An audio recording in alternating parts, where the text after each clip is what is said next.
Hello, my name is Paul Wyatt, Team Worden producer, and today I'm here to talk to you about our game, Worden.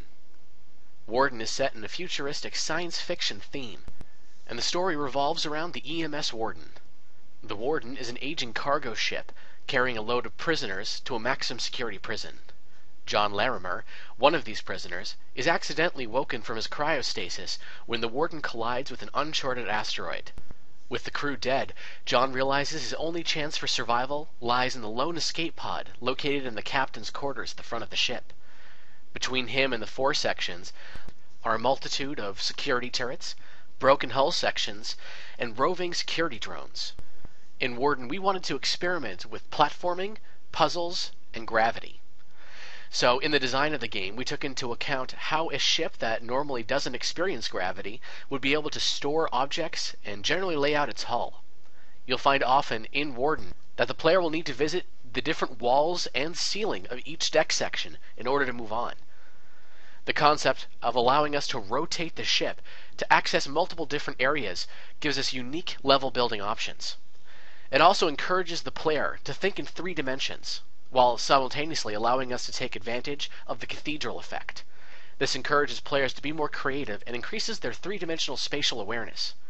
So when a player walks into a new level for the first time, one of their first impulses may be to look up and see what the walls and ceiling look like so they can get a better idea of how to solve the various puzzles on the ship. And in addition to our rotation mechanic, we also have a zero-gravity jump mechanic. This is when the player can intentionally reverse the gravity so that the player pawn is actually forced to move up. This allows the player to glide over broken areas of the hull, or even to reach raised platforms they wouldn't be able to reach normally. Now, if you combine our rotation and our gravity jumping mechanics, it can allow for a level of maneuverability that other games just simply can't produce. This allows us, when designing our levels, to create areas and obstacles that wouldn't be able to be solved by another game. In addition to this, Worden includes a rich storyline, crafted and voiced acted by the members of Team Worden. The story follows the choice of John Larimer, our main character, and what he intends to do with the prisoners who are left on board the ship. This choice is very real, and the players are allowed to make it at the end of the game. All in all, Worden brings the player from cargo sections to the air conditioning control center, from broken hull sections, and all the way up to the bridge. So thank you for listening, and I do hope you enjoy more of the details about our game, Worden. Hello, my name is David Sadvar, and I will be talking about how our game actually plays. Controlling the player character's movement is done with the W, A, S, and D keys as found in many PC games. Just like those games, W moves the player character forward, S is to run backwards, and A and D strafe left and right respectively. Looking around is done with the mouse, another feature found in many PC games, and picking up batteries is accomplished by looking at them, and when the aiming reticle changes into a hand, you click either the left or right mouse buttons to pick them up. Interacting with door switches or battery holders requires the player character to move in front of them, with the battery holders having an additional requirement of the player possessing at least one battery. Activating a battery holder will automatically remove a battery from the total amount the player has by 1. Switches can open doors, activate the battery spawners, or turn off stationary turrets and don't need a battery to function. Pressing the spacebar activates the gravity inversion mechanic, allowing the player to float upwards. Holding the button longer will increase the height, and releasing the button returns gravity back to normal. Once done, the player will have to wait for the gravity inversion to recharge before being able to use it again. Pressing the Q and E buttons will rotate the ship, with an on-screen prompt that indicates the direction that the ship will rotate relative to the direction the player is facing. This rotation also needs to recharge before the player can rotate the level in either direction. Using the rotation and inversion functions together allows the player to traverse the level in interesting ways. Hello, my name is Jeb Alvarado, and I'm going to start off the postmortem of Worden. What worked well during our development? First off, we mastered Google Hangouts, because after each meeting with the professors, we would have a meeting there where we would set our tasks for the week and take notes in case during the week we forgot about something and have them in our database in Google Drive. Another thing that worked really well was having our daily reports on Skype, because we would always have Skype open and there was someone always available, and there we would just provide and receive feedback on our progress, and if we needed any help with something, someone would just jump and help us out, which was really cool. Another thing that worked really well was having a story-driven game, because the story elements in our game, they just improve the game's playability by far. Uh, I hope each and every one of you have a chance to play it, because I know you're gonna like it. Another thing that worked really well was the theme, because it was science fiction based, developed in space, and most of the content that UDK provides really fits for our development, which was really cool. Now, what didn't work well during our development? First off, spider physics for inversion. We wanted to manipulate gravity, and the spider physics didn't cooperate so well, because we got them running, but later on you'll see in one of the videos what was really our problem with the character positioning and everything. Another thing that didn't work really well was the use of crates or boxes. We had an idea similar to the companion cube in Portal, which we could use a crate as an interactive object. We could use as stairs, so we could climb into higher places, but by adding an inversion jump, pretty much disabled the use of stairs. So another use we had was using it as a weapon, but by implementing the switches to deactivate the turrets, pretty much scrap that idea or that feature from the crate. So the feature left was using it as a shield, but pretty much by having a delay on the turret's shooting mechanism could help the player evade the bullets and run for cover. So the crates are out. Another thing that didn't work well during our development was using a square/box shaped room, because when rotating, if an object or the player got stuck in the edge of the room, it would just spring out and disappear from the level, and it was weird. So we opted for an octagonal shaped room. So we had a similar problem with the objects that we held because of their collision and physics. If they collided with a wall, maybe they could just spring out of the area and maybe disappear, because they could snap out of a corner and they would just go crazy. And it was funny to look at, but very frustrating when it comes to development.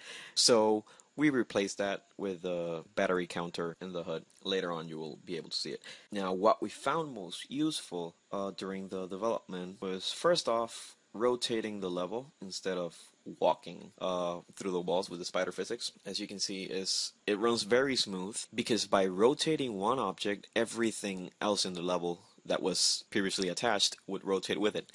So it was very useful, plus it gave the gravity manipulation feeling that we were aiming for, so it worked well. Another thing was the discovery of the attachments window, because it eased up on the loading of the level, because we had a level loading system set up in Kismet that would just take forever and ever. And this would just remove all that, because from the beginning of the level, they were just simply attached. And last thing was, instead of streaming the levels, just load them from the end of one map to the other. That was simple, easy, and worked, so why fix what isn't broken, right? So that's it for me. Thank you for listening, and have a great day. Hi, my name is Glenn Nauer. I'm going to be covering some of the cool features that we have in our game. First one that I would like to cover is the music and the voiceovers. The first thing you can notice is the background music. That was actually made by Nelson Pacheco, which is an audio student at Full Sail. We would like to thank him very much for the time and effort he put into these tracks. So thank you very much. Next thing we have is the voiceovers.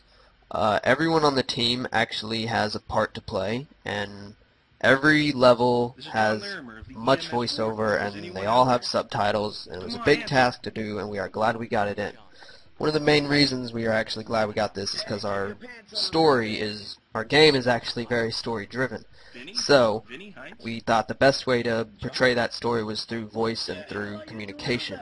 So we went with this task of doing voiceovers for everyone, and getting all this in here was a very big task. We're very glad it pulled off in the end because we have a very great story to tell through all the voices and voice acting. No can do. Another cool feature that we think we have is the mass scale of attachment that we've been able to accomplish. This has kind of been covered before, but I'm going to go under the hood a little bit. In order to rotate our level, every object actually has to rotate with it. In order to do this, we attached every object to one specific object, and all we did was make that one object rotate, and everything attached to it followed suit. Beforehand, we had a little bit of a different setup, which added a lot of load times and a lot of slow processing, but the new form that we have now actually just attaches everything very quickly and makes it all very smooth. So once we rotate, you can see that everything rotates except the player and a few things such as the batteries and main objective pieces. But everything had to be attached to one object and one object only, and then that one object just turns and everything just follows suit. One last cool feature that I personally like is the asteroids in our game.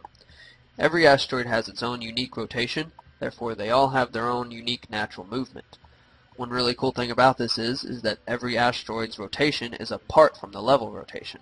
So we can rotate our level and the asteroids won't rotate with them, but the asteroids will still sustain their own unique rotation. So I'm going to perform some cool asteroid hops here if I can, and show you that they're all kind of rotating in their own uniqueness.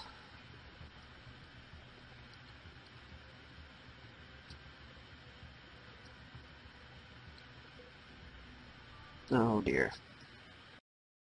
My name is Ben Freed from Team Worden, and today I'll be talking to you about how our current game compares to our initial vision at the start of Final Project.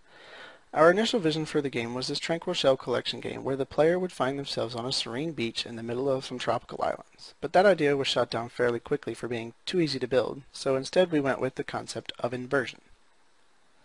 Let's dive right into our first prototype using the concept of inversion. At the beginning of RAM, we decided upon a space theme whereby the player plays as a prisoner who takes control of gravity inside of a spaceship to try and escape on one of the remaining pods. We hit the ground running quickly by implementing our core mechanic of inverting gravity, along with pushing and grabbing objects that form the foundation of our puzzle designs later. However, we hit quite the snag as we continued to develop this concept. We needed a way for the player to properly walk on an inverted gravity environment, so we decided to try our hands at implementing some wall walking. As you can see, the fruits of our labor did indeed allow for us to walk on walls and transition from floor to ceiling, but the player pawn did not want to play nicely with us for several weeks. Needless to say, this feature created a lot of technical trouble for us, and we eventually abandoned it entirely. Enter our improved concept, rotational control of the ship whilst retaining inversion of gravity. Instead of trying to walk on walls, we decided to give the player control over the rotation of the ship. This opened up a world of possibilities for us and provided a much more stable environment for us to focus on puzzle designs. At this stage, we implemented drones and turrets as well, and kept the ability to push objects and grab them. We became quite happy with our new vision from FE1 and took it as far as we could go. This of course meant implementing an entire menu system, voice acting, a few musical scores, and a brand new HUD you'll see in a moment. The final version of the game maintains the rotational control over the ship and allows the player to invert gravity at will. We also decided to remove pushing and grabbing of objects because we felt the feature unnecessary as far as our puzzle designs go. Instead, we opted for an inventory system to ease the burden on the player and added in batteries for them to collect to help power some of the ship's main operations. So there you have it. What started with shells on a beach transformed into a prisoner in space aboard a broken ship. Quite a journey, I'd say, and we're very glad that you've come along for the ride. Thanks again.